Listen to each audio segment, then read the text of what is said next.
Bueno, entonces vamos a esta última presentación. Quise Bueno, mantener unidas estas dos presentaciones porque me parece que van muy de la mano también junto con la presentación de mañana. Y ahora tenemos con nosotros al doctor Claudio Figueroa de la Universidad de Chile y que nos da la presentación El rol de la comunicación interpersonal en la formación de la memoria individual y colectiva. Adelante, Claudio. gracias. ¿Ven las notas o no se ven las notas? Sí, No, no, no se ven. Ya, nosotros gracias. solo vemos la presentación. Ya, gracias. Bueno, un gusto poder compartir con ustedes. Bueno, el título de la presentación es El rol de la comunicación interpersonal en la formación de la memoria individual y colectiva. Y básicamente voy a presentar algunos de los resultados de mi tesis doctoral. Esta investigación fue financiada por la Agencia Nacional de Investigación y Desarrollo de Chile, ANIT, y por la Universidad Católica de Chile. También quisiera advertir que no me he dedicado al estudio de la filosofía de la memoria, pero creo que esta presentación, que es fundamentalmente empírica, puede contribuir al debate y me interesa también poder recibir opiniones, sugerencias, feedback sobre mi propuesta. Quisiera comenzar hablando de la maleabilidad de la memoria y voy a comenzar con un ejemplo extremo que podemos ver en el documental Tell Me Who I Am, basado en un libro que tiene el mismo nombre. El documental muestra la historia de dos hermanos, Marcus y Alex. Estos hermanos vivieron una infancia infeliz relacionada con temas de vulneración y ocurre que Alex en algún momento sufre un accidente automovilístico que le provoca amnesia total, ¿no? En este contexto, Marcus, queriendo probablemente proteger a su hermano, aprovecha esta oportunidad de olvido, digamos, y decide contarle una versión positiva del pasado familiar, ¿no? A partir de historias, de fotografías, ¿no? De videos, qué sé yo, Marcus construye un pasado feliz que Alex progresivamente va integrando a través de interacciones comunicativas, ¿no? En definitiva, podemos decir que los recuerdos que tiene Alex de su infancia son aquellos que Marcus le comunicó. Son recuerdos falsos, por decirlo así. O dicho de otra manera, Alex asume como parte de su biografía un conjunto de relatos que no coinciden del todo con la realidad efectiva, ¿no? Que él olvidó.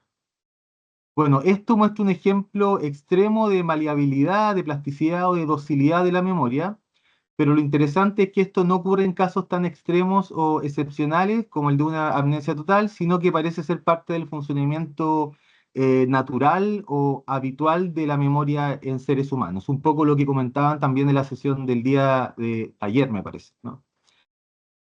Eh, en el campo de la psicología, por ejemplo, la evidencia empírica sugiere que los niños son más susceptibles de integrar recuerdos falsos comunicados por adultos, eh, eh, pero también los adultos pueden incorporar recuerdos falsos a partir de la comunicación interpersonal con otros, ¿no? Pareciera ser un fenómeno relativamente natural, ¿no? En distintos contextos de comunicación interpersonal. Y si este contagio de la memoria con falsos recuerdos y los mismos recuerdos se producen en varios individuos, podemos suponer la formación de un recuerdo falso compartido, ¿no? Algo así como una memoria colectiva. Entonces, la maleabilidad de la memoria, como un elemento natural, por decirlo así, del funcionamiento de la memoria, permitiría o es una condición de posibilidad para la creación de memorias colectivas, ¿no? En el campo de la psicología social, eh, hay diversos estudios sobre memoria colectiva que entregan evidencia importante desde el punto de vista de reconocer la dimensión social de la actividad de recordar. Por ejemplo, sabemos que las personas más identificadas con el in-group nacional recuerdan más eventos positivos del propio pasado nacional que los menos identificados con el endogrupo. Es decir, hay diferencias en cómo recuerdan las personas los eventos del pasado nacional dependiendo de los niveles de identificación que tienen con sus naciones, ¿no? También sabemos que las personas expuestas a atrocidades o injusticias cometidas por integrantes del endogrupo activan estrategias defensivas que normalmente involucran una reconstrucción del evento, por ejemplo, aumentando la distancia temporal del evento o responsabilizando a las víctimas, ¿no? Y por otro lado, hay evidencia que muestra que la negación histórica de atrocidades del pasado nacional está vinculada con autoritarismo de derechas, con dominancia social, con nacionalismo y una menor disposición a compensar a las víctimas que sufrieron las atrocidades, ¿no? En definitiva, la psicología social sugiere que la actividad de recordar está anidada en contextos más amplios, en el sentido de que depende de tendencias vinculadas a las identidades sociales, a patrones ideológicos culturalmente situados. Eh, Desde este punto de vista, la memoria colectiva, entendida como representaciones y conocimientos del pasado ampliamente compartidos por los grupos, se caracteriza por estos elementos, ¿no? Por una dimensión social en la que la actividad de recordar se encuentra como incrustada, ¿no? Por otro lado, tenemos los estudios de memoria conversacional en estrecha relación con los problemas de memoria colectiva, ¿no? Hay un creciente corpus de literatura empírica que estudia el efecto de la conversación en la reorganización de la memoria a través de experimentos. Básicamente son estudios que examinan el papel que tienen algunas variables que están presentes en la interacción comunicativa y cómo influyen en la distorsión de la memoria de las personas o en el sesgo de su memoria, tomando como referente un estándar perceptivo que es el estímulo presentado al inicio de la sesión experimental, ¿no?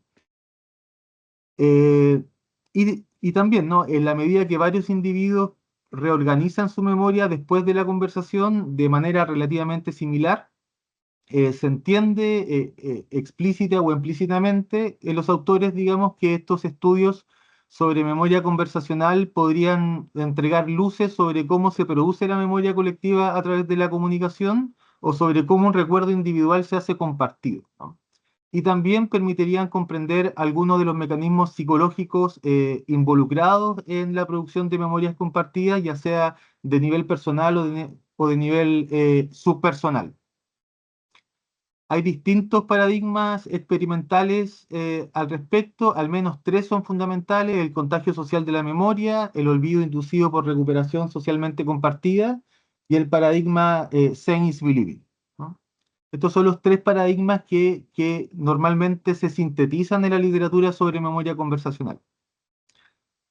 En este marco, el problema de investigación que está vinculado con mi propuesta doctoral tiene que ver con dos elementos centrales, diría yo. El primero es que los estudios en psicología social, si bien entregan evidencia importante sobre el papel que desempeña la dimensión social en las memorias colectivas, ya sea identidad social, ideología, identidades políticas, los diseños son transversales y suponen una aproximación a la memoria colectiva como un elemento estático, eh, aunque estudian memorias culturalmente situadas. O dicho de otra manera, estudian la relación entre una memoria dada, ya sea expuesta en el experimento o recordada por el participante, y otras variables psicosociales, pero no abordan necesariamente cómo se forman las memorias colectivas, es decir, su producción, su generación, su génesis, ¿no?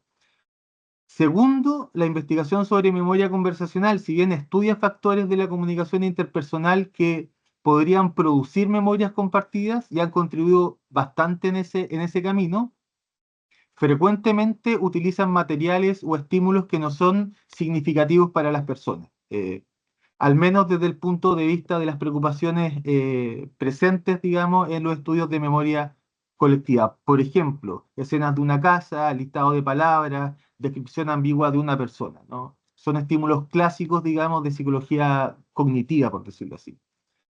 Entonces, el problema que origina esta investigación tiene que ver con este vacío de que en el fondo no hay una articulación entre estos dos corpus de literatura empírica, ¿no? Por un lado, los estudios de memoria colectiva en psicología social estudian asociaciones entre memoria y otras variables psicosociales, pero representando la memoria de manera estática, y por otro lado, los estudios de memoria conversacional eh, se focalizan en procesos de producción de memoria, pero con estímulos que no son significativos para las personas, ¿no? Entonces, a partir de esto, que ocurre con mayor fuerza en el paradigma Science Believing, yo me baso en este paradigma para poder explorar esta dimensión social de la memoria considerando distintas variables, ¿no? Eh, bueno, ¿qué podemos decir de este paradigma? Es un paradigma experimental que busca llevar la comunicación al laboratorio. Tiene su origen en un artículo de Higgins de los años 70 y permite estudiar la creación de una realidad compartida entre un comunicador, un participante y una audiencia o un socio de la comunicación que es manipulado experimentalmente. El fenómeno Science Believing se produce cuando los mensajes de los comunicadores se ajustan o sintonizan con la actitud que tiene la audiencia hacia el tema de la comunicación y esto posteriormente influye en el sesgo de memoria de los comunicadores, creando una suerte de convergencia entre la valencia del recuerdo, ¿no?, del participante y la actitud de la audiencia. Voy a explicarlo un poquito más en detalle en las láminas que siguen. Y la explicación de este fenómeno está basada en la teoría de la realidad compartida, que sostiene que hay necesidades epistémicas y relacionales que motivan nuestra disposición general, digamos, a crear mundos simbólicos compartidos con otros. Y en este sentido se entiende que el sesgo de memoria se produciría porque necesitamos tener una comprensión segura del mundo frente a un estímulo ambiguo y porque al coincidir con la audiencia, al converger con la audiencia, experimentamos una conexión con otro. Voy a dar un poco más de detalle en lo que sigue de la presentación. Me voy a saltar las preguntas, pero básicamente tiene que ver con preguntarse con el papel de la identidad social, con las características del estímulo y si el fenómeno Science Believing se replica con materiales significativos desde el punto de vista de la memoria colectiva, ¿no? Hice tres estudios, un estudio teórico sobre los tres paradigmas clásicos de memoria conversacional con la intención de describir y comprender también la dimensión social presente en estos paradigmas y desarrollar una discusión teórica sobre las explicaciones que otorgan a los fenómenos, haciendo énfasis en las preocupaciones que tienen los estudios de memoria colectiva en psicología social. El segundo estudio es un meta-análisis sobre el fenómeno Science Believing, con foco en el papel que desempeña la identidad social y el tema de comunicación. Y finalmente es un estudio experimental, que es una réplica del paradigma, pero extendiéndolo en el sentido de que integré como estímulo de entrada relatos sobre el pasado nacional de los participantes, en este caso Chile. Bueno, luego de esta larga introducción voy a concentrarme en los resultados del estudio 2 y del estudio 3. No voy a profundizar en el estudio 1, así que voy a avanzar rápido por esta parte.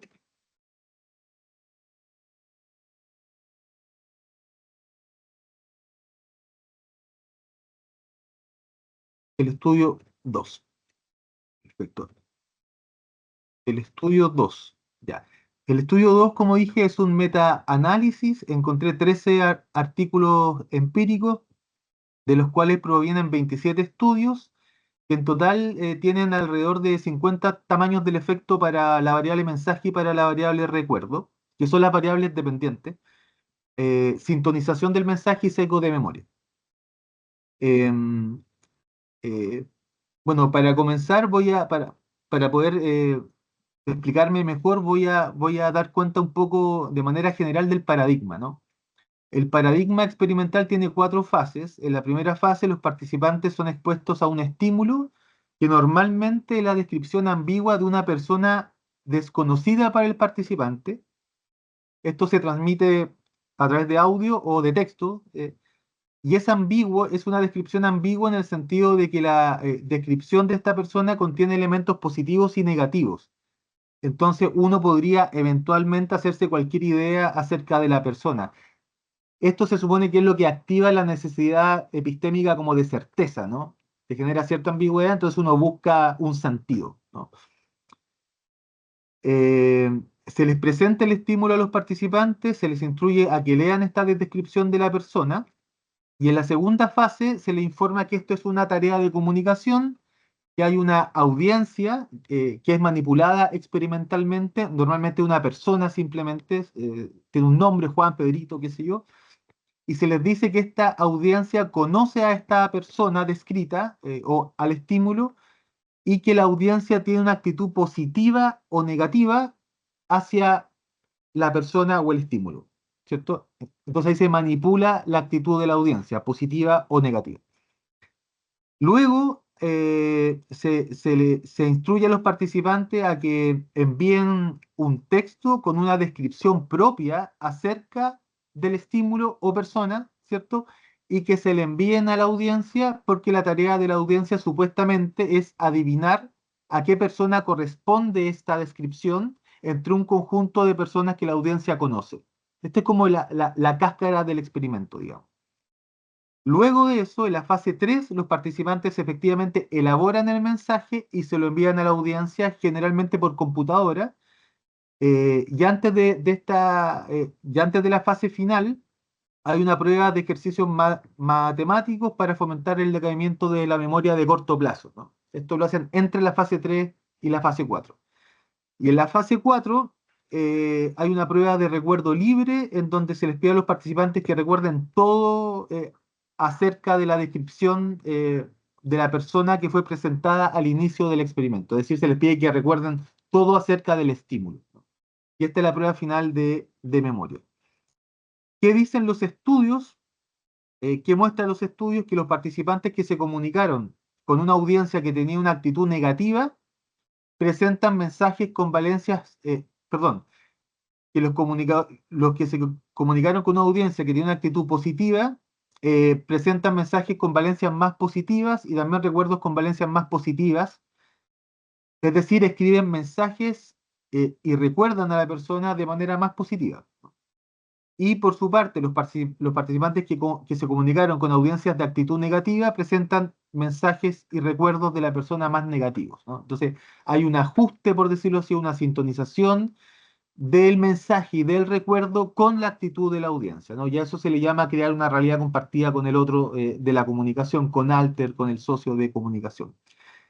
Eh, y el efecto de la actitud de la audiencia se define por la comparación de medias de los participantes expuestos a la audiencia positiva versus negativa, ¿no? Así se mide el efecto.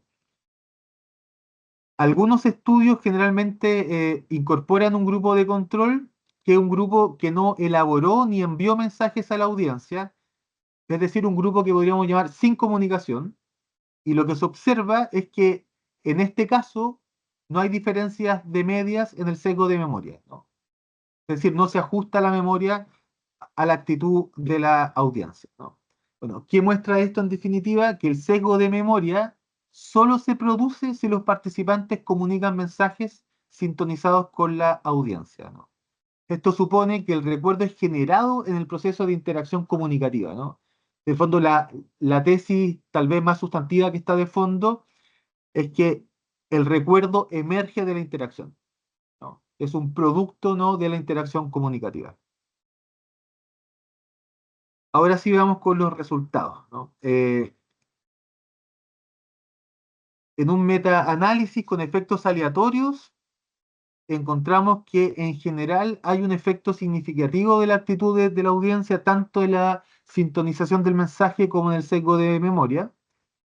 Pero cuando dividimos los estudios, considerando por separado estudios que promueven versus inhiben la realidad compartida, por ejemplo, estudios en donde la audiencia es del endogrupo o la audiencia hace un feedback positivo del mensaje enviado versus audiencias del exogrupo o que hacen un feedback negativo del mensaje enviado, el efecto de la actitud de la audiencia en la sintonización del mensaje se mantiene, pero no ocurre lo mismo con el sesgo de memoria. O dicho de otra manera, cuando las condiciones no promueven una realidad compartida, no se produce el fenómeno science believing, ¿no? Eso desde un punto de vista general. Es decir, se ajustan los mensajes, ¿no? Nosotros sintonizamos con el otro, pero no recordamos en sintonía con el otro cuando no hay condiciones que promueven la construcción de una realidad compartida, ¿no?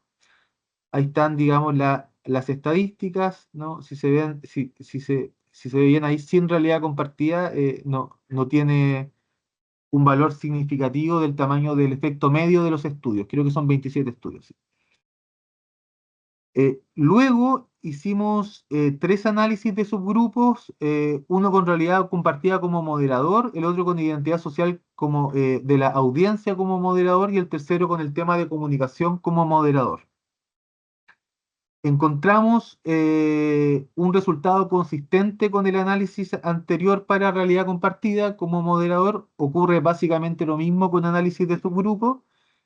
Y tal vez lo más importante es que para la identidad social encontramos que en general las personas sintonizan sus mensajes independientemente de la identidad social de la audiencia, pero observamos una inhibición del sesgo de memoria cuando la audiencia es del exogrupo. Es decir, independientemente de las características de la audiencia, tenemos la tendencia a sintonizar nuestros mensajes, como a converger al menos en los mensajes, pero cuando recordamos en privado y la audiencia es del exogrupo, no hacemos seco de memoria. Eso tiene distintas interpretaciones teóricas en términos de psicología social, pero no es como el asunto de esta presentación. En cuanto al tema de comunicación, algo muy similar, observamos sintonización del mensaje independientemente del tema de comunicación, pero no ocurre lo mismo con el sesgo de memoria, ¿no? En concreto, los participantes presentan sesgo de memoria cuando el tema es abstracto, por ejemplo, la descripción ambigua de una persona desconocida, este es el estímulo, ¿cierto? Cuando el tema es familiar, cuando el tema es más conocido para la audiencia, por ejemplo, un comunicador hablando de literatura con un doctor en literatura, cuando el tema es social, por ejemplo, cuando el tema es el efecto del biocombustible en el calentamiento global o situaciones potenciales de acoso sexual, pero el sesgo de memoria es inhibido cuando el tema amenaza la identidad social de los participantes. Por ejemplo, cuando se habla con una audiencia del exogrupo acerca de un integrante del endogrupo, o al menos categorizados como tal. Entonces, esto sugiere básicamente nada, ¿no? Que la memoria conversacional, cuando se considera de manera global algunas variables que tienen un carácter social, tienden a inhibir el proceso de construcción de realidad compartida. En resumen, el metaanálisis sugiere, creo, al menos tres cosas importantes. Primero, en general, los participantes tienden a sintonizar sus mensajes eh, independientemente de la identidad social de la audiencia y del tema de comunicación, pero el sesgo de memoria producto de la interacción comunicativa depende de una dimensión social. Específicamente, hay inhibición de la actitud de la audiencia en el sesgo de memoria con audiencias del exogrupo y hay inhibición de este efecto también cuando el tema amenaza la identidad social de los participantes, ¿no? En síntesis, se puede decir que en experimentos puros que se abstraen, digamos, de las características sociales de la vida real, el fenómeno funciona, pero cuando se integra la dimensión social, se observan variaciones en los procesos de memoria conversacional que tienen que ver con aspectos sociales, como la identidad de la audiencia o si el tema es significativo para las identidades sociales. Disculpa, Eh, Claudio, nada más para informarte del tiempo, está sobre 25 minutos ahorita. Voy a pasar lo más rápido posible. Bueno, el estudio 3 es un estudio experimental con 98 participantes. Eh, Básicamente hizo una réplica del paradigma Science Believing en su versión original, pero con la diferencia que integramos un estímulo importante desde el punto de vista de la memoria colectiva y medimos identificación nacional previo al experimento. Este es el estímulo de entrada, que es un estímulo muy similar a los de los experimentos, solo que se habla del pasado nacional. Voy a pasar rápido en consideración de los tiempos. Es un diseño de 2x2, actitud de la audiencia y comunicación como variable. Está el N ahí de cada grupo. Y voy a pasar a los resultados rápidamente. Con una ANCOVA encontramos interacción entre actitud de la audiencia y comunicación y efecto principal de nacionalismo como covariable. En las pruebas post-hoc encontramos diferencias significativas entre grupos expuestos a actitud negativa versus positiva solo en condición de producción de mensaje. Esto sugiere que el efecto funciona con materiales pertinentes desde el punto de vista de la memoria colectiva. Eh, También hicimos pruebas T solo con el grupo que estableció comunicación o generó mensajes y encontramos también un efecto de la actitud de la audiencia, tanto de la sintonización del mensaje como en el sesgo de memoria, es evidencia a favor del fenómeno también. Y finalmente hicimos un análisis de mediación que funcionó relativamente bien y muestra que, que la actitud de la audiencia incide, digamos, en el sesgo de memoria a través de la sintonización del mensaje, o sea, a través del proceso comunicativo. Luego hicimos un análisis de prueba T, pero incluimos ahora nacionalismo, dividimos la muestra en alto nacionalismo y bajo nacionalismo para mensaje y recuerdo y encontramos que la sintonización del mensaje y el sesgo de memoria ocurre en los participantes de bajo nacionalismo, pero en los participantes con alto nacionalismo el efecto de la actitud de la audiencia es inhibido, es decir, no funciona el efecto Science Believing cuando los participantes son altamente nacionalistas, ¿no? Hicimos un análisis muy similar con ANOVA y encontramos efectos principales de actitud de la audiencia y de nacionalismo, pero no interacción en el caso de mensaje. Y en recuerdo encontramos efectos principales y además interacción entre actitud de la audiencia y nacionalismo. Ahí pueden ver, más o menos se intuyen las medias, ¿cierto? Los altos nacionalismos son sesgos de memoria, o sea, son recuerdos mucho más positivos, igual que mensajes, ¿no? Acerca del el pasado de la nación. En las pruebas post-hoc encontramos diferencias significativas entre grupos bajo nacionalismo expuesto a actitud positiva versus negativa y en grupos bajo nacionalismo con actitud negativa versus alto nacionalismo con actitud positiva. En el sesgo de memoria encontramos las mismas diferencias, pero se suma una diferencia entre grupos bajo nacionalismo con actitud negativa y alto nacionalismo con actitud negativa. No es tan fácil interpretar esto, pero nosotros con mi profesor guía pensábamos que tal vez la actitud de la audiencia como fortalece tendencias afectivas previas, ¿no? Pero claro, es un poco apresurado decir eso. Y también hicimos un análisis de mediación. Están los efectos indirectos y directos, no, los totales y los directos, y nos dimos cuenta que con bajo nacionalismo no hay efectos significativos por lo menos, y probamos un proceso, un análisis de mediación, incluimos la moderación de nacionalismo en la relación actitud de la audiencia y mensaje, y efectivamente encontramos que funciona, o sea, la inhibición del nacionalismo ocurre en esa relación, ¿no? Entre la actitud de la audiencia y la sintonización del mensaje, es decir, ni siquiera los nacionalistas alcanzan a empatizar con la audiencia de manera pública, ¿no? Como en otros estudios que sí lo hacen. Eh, el resumen del estudio 3.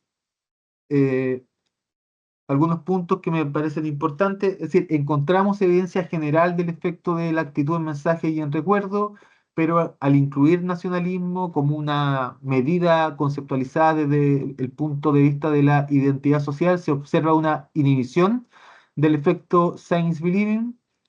Entonces, es posible pensar que la inhibición también del efecto en los participantes con alto nacionalismo se debe a la experiencia de amenaza a la identidad social, lo que sugiere atender y profundizar en la dimensión afectiva de la memoria conversacional. O sea, qué significan los afectos en los procesos de memoria, ¿no? Y qué significan los afectos en general, ¿no? Por otro lado, el aparato experimental del paradigma permite reproducir el fenómeno con variaciones a partir de condiciones identitarias, cognitivas, afectivas que lo exceden, al menos de su versión original. Creemos que el paradigma funciona, permite observar variaciones considerando, digamos, los estudios previos que normalmente utilizan solo materiales abstractos. Observaciones finales, solo 4 puntos. Bueno, son cosas que ya dije, pero nada, el paradigma tiene el potencial de estudiar procesos de memoria conversacional con estímulos anidados socioculturalmente y significativos para las identidades colectivas. También es importante destacar que las dinámicas intra e intergrupales tienen un papel importante en la creación de realidad compartida, ya sea con estímulos cargados como con estímulos abstractos, como en el meta, ¿cierto? Y esto supone que el recuerdo emerge de interacciones complejas entre mecanismos probablemente ubicados en distintos niveles, subpersonales, personales, mientras ocurre la comunicación, pero además esta actividad de recordar está anidada en contextos más amplios. La identidad nacional, por ejemplo, producto de un proceso de socialización, ¿cierto?, en un marco sociohistórico específico. También destacar que la realidad compartida parece no solo responder a motivaciones epistémicas y relacionales, probablemente también hay tendencias afectivas vinculadas con las identificaciones colectivas, orgullo, amenaza, miedo, etcétera. Y finalmente creo que es importante estudiar los procesos de memoria conversacional, incluyendo aspectos afectivos, con estímulos anidados socioculturalmente y su interacción con motivaciones epistémicas y relacionales. Bueno, y esto exige, creo yo, toda una reflexión teórica acerca de qué son los afectos. Eso, disculpen por la velocidad, por la cantidad de información, pero eso. Muchas gracias, Claudio. Muy interesante em, este estudio que hicieron, bueno, la forma en que lo implementan hasta el final, ¿no? Y bueno, Voy a preguntas de la sacar la audiencia. presentación. ¿No? Tenemos una de Juan. Adelante, Juan. Gracias Claudio, muy interesante. Em, yo hago filosofía, entonces de pronto mi pregunta es muy ingenua. Em, Tengo curiosidad de cómo se operacionaliza em, la identidad social de los participantes en los estudios, porque no me quedó muy claro. Por ejemplo, en el estudio creo que fue el último, no, el tercero, Sí, cuando hablabas del bajo y alto nacionalismo de los participantes, claro. cómo se determinan ese Eh, tipo de aspectos Ya, de la identidad social de los participantes y claro. pues cómo puede uno estar seguro bueno, ok, este es el umbral del alto, del bajo el simulacionismo, iba a decir, el bajo nacionalismo y el alto simulacionismo, y ya pasa a ser alto nacionalismo. Sí. O sea, claro, es un debate estadístico que yo creo que es importante, pero claro, nosotros utilizamos una escala de nacionalismo eh, que diseñó un equipo de investigadores en Estados Unidos, no recuerdo el nombre del autor ahora, y es una escala de 9 ítems, ¿no?, que mide orgullo y patriotismo. El orgullo, no, perdón, nacionalismo y patriotismo. El nacionalismo sería una suerte de identificación que tiende a menospreciar a otro exogrupo nacional. Eso sería el nacionalismo en general.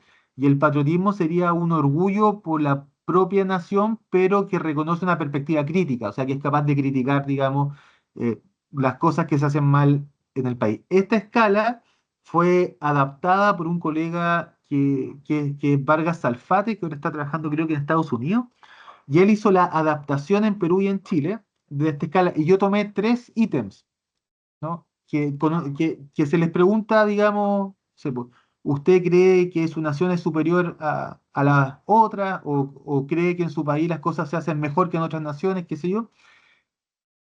Utilicé solo 3 ítems que son los que cargan mejor en los análisis factoriales, eh, y con esos 3 ítems saqué un promedio y dividí alto nacionalismo y bajo nacionalismo en el percentil 50. En el fondo corté en la mitad, ¿cierto? Que es un criterio, digamos, no es muy sofisticado, pero claro, puede servir y también puede ser cuestionado. Eso. Muy, muy interesante, gracias. Bueno, ¿alguna otra pregunta? Yo tengo una. Claudio, bueno, yo también como filósofo hay una aseveración que tú haces que me parece muy interesante y me gustaría que pudieras abundar un poquito más sobre ella, sobre todo porque creo que tiene mucho sentido con lo que discutíamos con Marda, también con mi propia presentación, y es esta idea de que el recuerdo es un producto de la interacción comunicativa. Me parece muy interesante. Digo, si nos vamos a la filosofía, bueno, ya pensamos en la metafísica del recuerdo y todo esto, pero ¿en qué, en qué sentido, no sé si pudieras abordar un poquito, abundar un poquito más en esta frase, en qué sentido el recuerdo es producto de esa interacción? Sí, no, no sé si pudieras abundar un poquito más. Claro. O sea, lo que supone esto es que, al menos en términos de diseño, ¿cierto? Eh, es que cuando la condición de sin comunicación o sin producción de mensaje no está presente, eh, al menos el recuerdo sesgado en la dirección de la actitud de la audiencia desaparece. Ujú, Entonces, lo que sugiere la evidencia, en definitiva, que es producto del proceso comunicativo, ¿cierto? Uno podría pensar, yo no sé de filosofía, pero he leído algunas cosas, digamos. ujú. Hay una suerte de individuación, ¿no? de la memoria, Ya. ¿no? Como pensando en Simondon, no sé.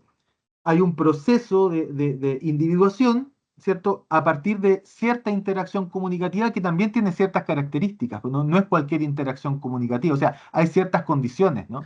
Entonces, el estímulo tiene que ser ambiguo, ¿cierto? Algo Ujú, que a veces pasa en la vida real, ¿cierto?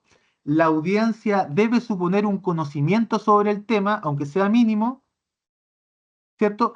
Y por otro lado, el estímulo y la audiencia no deben ser amenazantes para la identidad social de la persona, ¿no? ujú, Como en ciertas condiciones pareciera ser que el recuerdo que se supone que está en la cabeza, ¿cierto?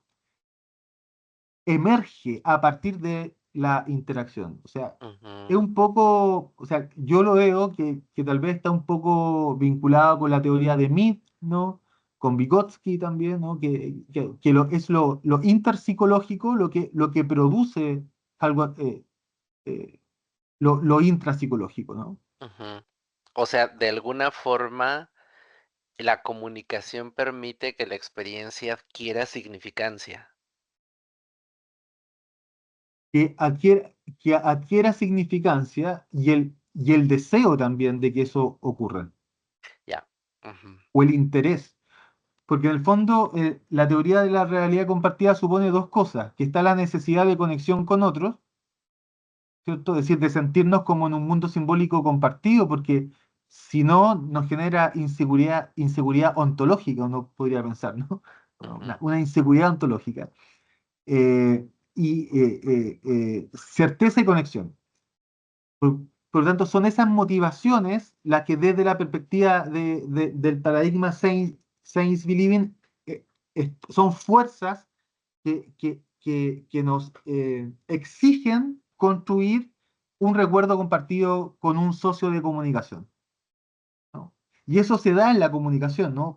Porque la comunicación, no sé, es el modo habitual de existencia tal vez del ser humano, ¿no? Siempre nos comunicamos con otros. Y conecta, creo yo, también creo que este paradigma conecta también con una operacionalización experimental del principio de realidad compartida de Berger y Luhmann, ¿no? Que la realidad se construye socialmente y se da fundamentalmente a través de la comunicación como construcción de significado, ¿cierto? No sé si explico o, sí, o- sí, o sí. contesto tu respuesta, pero nada, eso.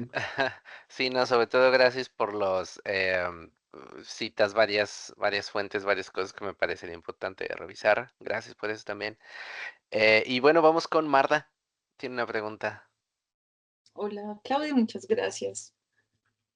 por tu presentación. Yo escuchándote pensé mucho en algo que quizás es muy diferente a lo que vos estás abordando y no sé pues si tendrá aplicaciones allí o no. Justamente esa es mi pregunta, ¿cierto? Porque yo desde que empezaste, digamos, a hacer la introducción, hablaste de la maleabilidad de la memoria, de los falsos recuerdos, sí, de lo poco fiable que es la memoria, ¿cierto? Quienes estudiamos la memoria sabemos que es así, porque la memoria no es una grabadora, ¿cierto? No es una cosa que graba algo fielmente y luego lo podemos reproducir y se repite, sino que la memoria siempre es como ensamblada, reconstruida, y es eso, o sea, podemos perfectamente construir recuerdos falsos y estar absolutamente convencidos de que eso fue así, porque es la fuerza como del relato, de la narración, y ahí es donde viene esto que pensé mucho y es el asunto de los discursos a los que estamos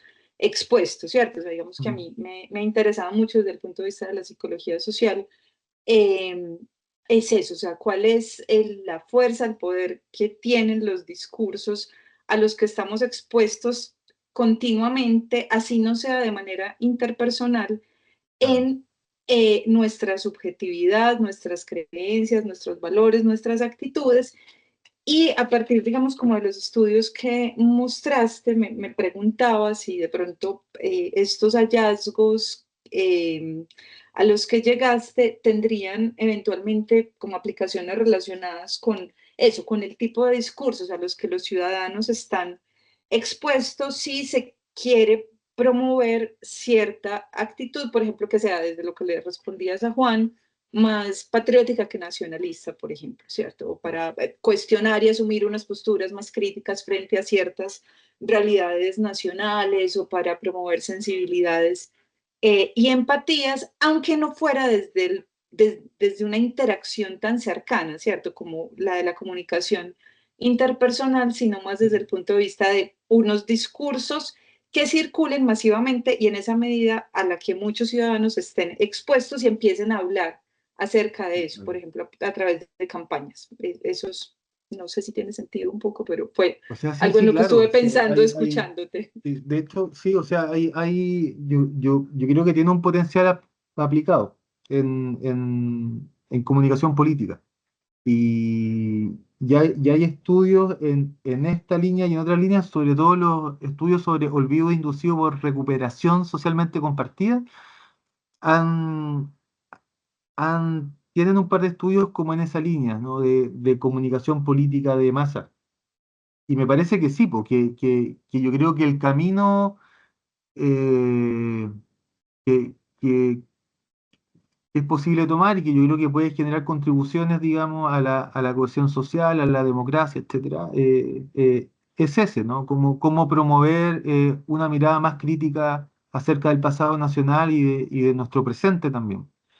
Ahora lo que sugiere esta evidencia, por lo menos, es que no es tan fácil, ¿no? Porque los altos nacionalistas tienden a tener recuerdos positivos del pasado nacional. Y lo más terrible aún, parece que los menos nacionalistas son más flexibles, pues. Entonces son más fáciles de convencer si se les dice que el país está bien.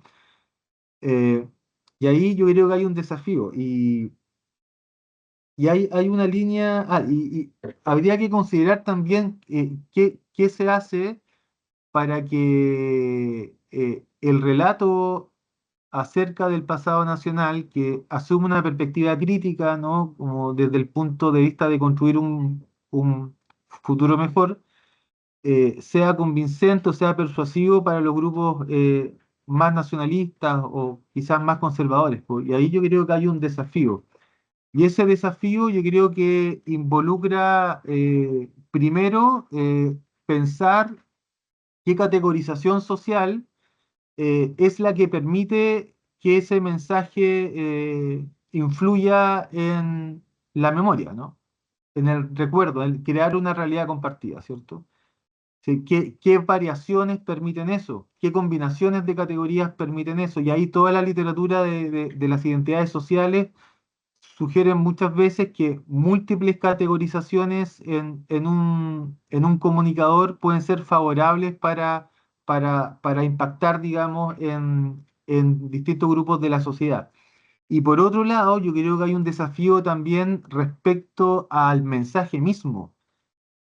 Y ahí también hay un corpus de literatura muy interesante que tiene que ver con narrativas, ¿cierto? Que se vincula con el mundo audiovisual también. Y son personas que están estudiando cómo la estructura narrativa, no sé, estoy pensando en Brunner, ¿cierto? Es decir, los eventos que tiene la narrativa, la secuencia temporal que se construye a partir de las valencias de los eventos, sea una estructura trágica, no sé, cómica, etcétera, ¿no? Dramática, ¿no? Como la propia estructura narrativa tiene un potencial de persuasión o no, y también cómo los personajes de la narrativa podrían tener un potencial de persuasión en, en las personas, ¿no? Entonces, mi impresión es que tiene que ver con esos caminos. Pensar quién comunica, las características de la persona que comunica, y por otro lado, la construcción de un relato, ¿no? Lo que plantea, no sé, John Jost es que todas las narrativas de transformación social o de revolución generan mucha ansiedad, mucho miedo, ¿no? Y uno lo puede ver en Chile a partir del proceso constituyente, ¿no? Eh, el relato de transformación finalmente terminó en un voto ultraconservador, ¿no? En el segundo momento constituyente. Entonces, es delicado el tema y yo creo que tiene que ver con el problema de comunicar el cambio. ¿Cómo comunicamos el cambio? Eso, no sé si dije algo o si enredé, Sí, pero sí, sí, muchas, creo, no, muchas creo, creo, gracias. creo que tiene Sí. que ver con No, quién no. comunica y con el estudio, con el estudio del efecto que tienen los relatos, ¿no? Y ahí hay toda una literatura empírica que es súper interesante. Hay un profesor de España que trabaja el tema, que no me acuerdo, José Igaortúa o algo así, que tiene un trabajo súper interesante sobre medios de comunicación. Eso. Gracias por la Muchísimas pregunta. gracias. Muy bien, pues estamos sobre el tiempo. Hay una pregunta aquí que creo que se puede contestar muy rápidamente, de Marina. Dice, gracias Claudio por compartir tu investigación tan interesante y relacionada con mi investigación también. ¿Está publicada ya? No, pero parece que el meta va a salir el primer semestre del próximo año. Y el experimento me lo rechazaron 2 veces porque es un solo estudio y están pidiendo más de uno. Entonces, pero probablemente voy a publicarlo en algún momento, sí. Pero si lo quieres ver, te lo puedo mandar igual en PDF, ¿no? Para que lo revises, qué sé yo, Muy a bien. Marina Tracas. No sé cómo nos contactamos, pero bueno, ahí está mi correo. Sí, mañana por ahí en el cierre vamos un poquito a hablar de esto de la red para que podamos Buenísimo. estar en contacto, sí. Bueno, te agradezco nuevamente, Claudio. Muy interesante la perspectiva, muy interesante el estudio. Y bueno, así también como el de Marda viene a darle un tono muy distinto a las charlas del día, ¿no? Aporta de esta diversidad. Gracias, Claudio. Gracias a Y usted.